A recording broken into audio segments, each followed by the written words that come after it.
Hello, this is Sebastian here. I'm in my hotel room, and my next door is, I think he's having a karaoke. He's singing quite loud. Yesterday he sang until I think 2 a.m. Midnight 2 a.m. I think until around almost near to 3 a.m. And I knocked his door and say, please lower down your voice. I do not know what kind of people in Malaysia.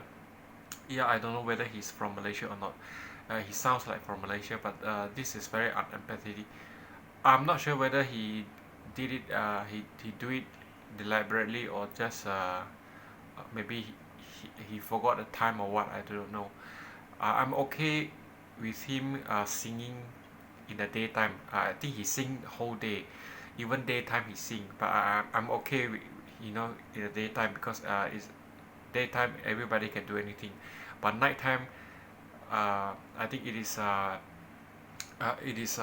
universally understood that people uh, get a hotel to rest at night.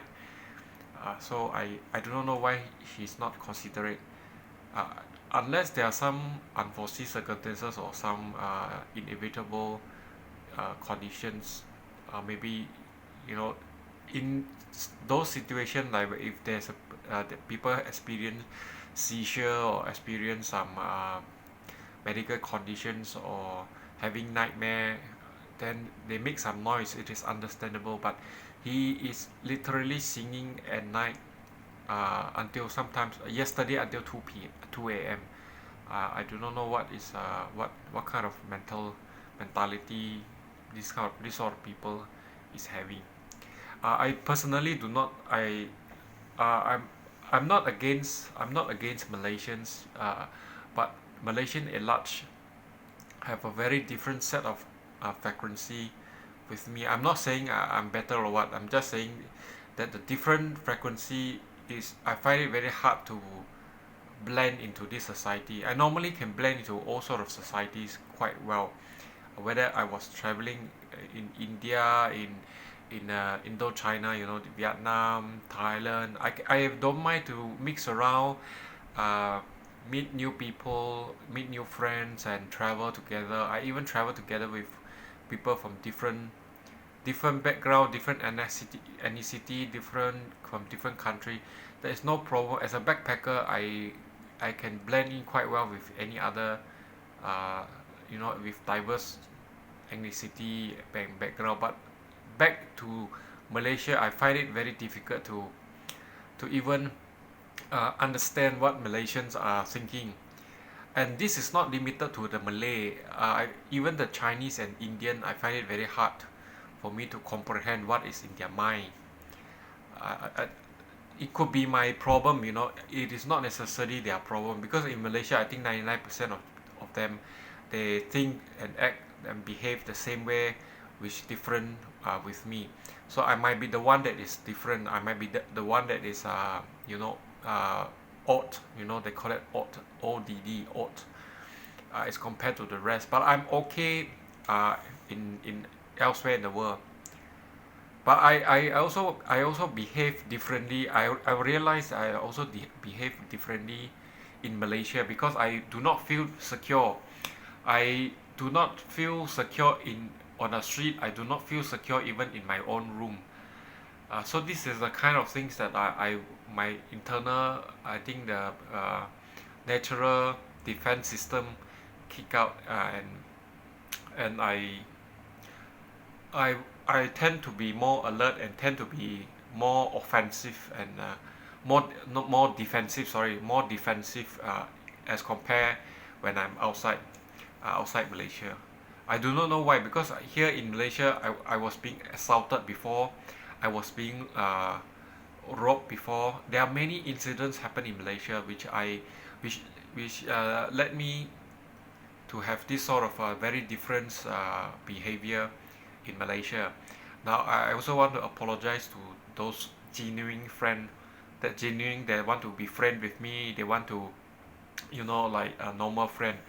But I because there is a defense mechanism in my body, in my mind, that maybe create an aura to protect myself against you know invasions. That's why I'm a bit defensive, and you might find me difficult to be friend with because I tend to suspect you are you know people try to come and attack me or what. I tend to have I'm quite defensive like honestly in Malaysia, and I really hope my parent, I do not know why my parents are not responding to my call. I trying to reach my parents, both my mother and father. I have no idea who is my father yet. I know probably his surname is Tan, Tan, Tan. It could be Tan, it could be any other surname, I do not know. But I think it's Tan, supposed to be Tan because the three daughters of Lim Gok Tong, I think two of them married with a husband surname Tan. So the chances of my father surname is Tan is huge. But I've been calling myself Tay and Tan as a totally different surname altogether in Chinese. Tan is Chen is orange, and Tay is something else, you know. But anyway, I do not really care about the surname. I'm not so engrossed into this surname thing. I am quite flexible, and I will stick to my own family surname, whether it's Tan, Tay, or whatever. Once I found my father, I will change my name to my original name. This is me, and I also want to declare that I do not want to have any unusual relationship with my friends in St. John's institutions. St. John institutions is a boys' school, and boys' school means everybody is a boy, everybody is a male. There is no female, except for Form 6. Now, but I didn't attempt Form 6. I studied until Form 5. Then I left the St. John's institutions. So I do not experience any female classmate when I was in St. John's. I have a lot of friends in St. John's that somehow I do not know whether they are interested to be friend with me, in the sense that they want to have a unusual relationship. That means homosexual, which I do not prefer. I hope I can stick on to heterosexual, which I find a female and then a normal or conventional relationship. A conventional relationship allow me to be in everywhere in the world where a homosexual is a taboo. For example, Malaysia, homosexual is a taboo. But I do not like Malaysia. Honestly, I do not like Malaysia. But countries like Singapore and other countries, homosexual is still a taboo.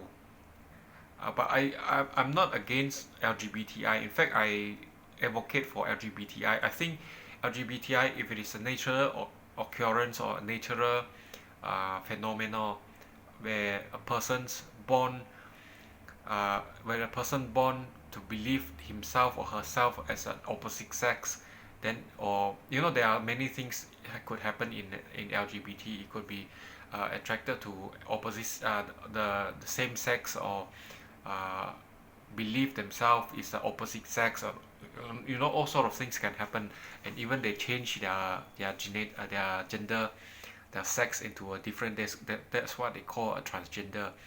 They change their gender to another gender. So there are a lot of things happen within the LGBTI communities, which I do not oppose them. I'm 100% supporting their cause, but I'm not one of them. Definitely not one of them. I also want to state that I'm not a pedophile. Also, I'm very close with my friends. My little ancestor, my I call it a little precious, Tay Yu Tong. That's the name I remember, Tay Yu Tong. And I also very close with my big precious, which is Tay He Xian. Now I'm not sure about Tay He Xian. She seems to distance herself from me, but Tay Yu Tong is still very close to me. And Tay Yu Tong and little ancestor, they are very very close to me. So I believe that if there is opportunities, I would like to take care of them. It doesn't matter whether they are my own children or otherwise. And I also believe they might have people stolen my sperm and germinate and give birth to my children, which I do not know who is the mother, but I would like to take care of my own children's, my own child, whether it's a son or daughters. I would like to get back to my children's, and I would like to take care of them in UK or in US. Whether I will settle down in UK and US, I will enroll them into a school, but I will prefer a more flexible school, because I would expand my business quite rapidly if I got the capital, and that will require me to travel often, and I will bring my children with me to travel, uh, and I hope I have my own private uh, my private transport together with my children, so I can travel, and I will establish my own family. I do not believe, again, I hope my parents understand that I do not believe arranged marriage. I would not marry someone just because they arrange for me and they want me to marry the girl, whether it's from YTL, Berjaya, or whoever. I do not know whether affiliated with all these big conglomerate, those big tycoons, children's or not. First of all, I'm not interested to base in Malaysia. I'm not interested to stay in Malaysia. So I do not, as you can see also, I am not interested to establish relationship with the royalties or the government in Malaysia, which, because I found too many seedy things happening in Malaysia, which is not my type to do, which are not my type to to continue living in Malaysia. I'm not a saint, of course I'm not a saint. I'm just a normal human being. But what Malaysia doing is what Malaysia have done and continuing doing. I think is too much for a normal person that have a an educated normal person. Those people, they might not, if they did not see what is going on in Malaysia, they might not think, they might not understand or comprehend what I'm trying to do or what I'm thinking. But anyway, every individual have their own preference. I do not force people to follow my footstep. Footpath. I'm nobody. I'm just a normal person. Uh, I'm just a normal person. I express myself outwardly and hope my parents can get my message. If indeed he did germinate uh, using my sperm with and others people, others girls, and somehow got babies, I would like to sit down with them and go through go through the process. They will have confrontations, and confrontation is inevitable. A matured relationship need to go through confrontations. You cannot avoid everything. You cannot avoid confrontations and expect to have a perfect relationship. There is no such thing in this world. Even with my little precious Tei Yu Tong, sometimes I will fight and will argue with her. The baby way to talk, and sometimes my little ancestor, I will fight. I will debate with him about certain issues. But that is okay. That is what relationship is all about. There is no 100% okay. If 100% okay, that is a fake. That is a fictitious relationship. A genuine relationship will definitely have some differences within the journey. So I expect to sit down with the salient stakeholders to have a conversations and to see how we can proceed from there. And I hope everybody have their own freedom to choose their own partners if they are educated also, and I believe they know what I'm talking about. They also have their freedom to choose their husband or whoever they prefer. And as for me, I have my freedom to choose my wife, whether it's them ultimately, whether it's to be with them or other persons. That is my freedom, and everybody have this freedom.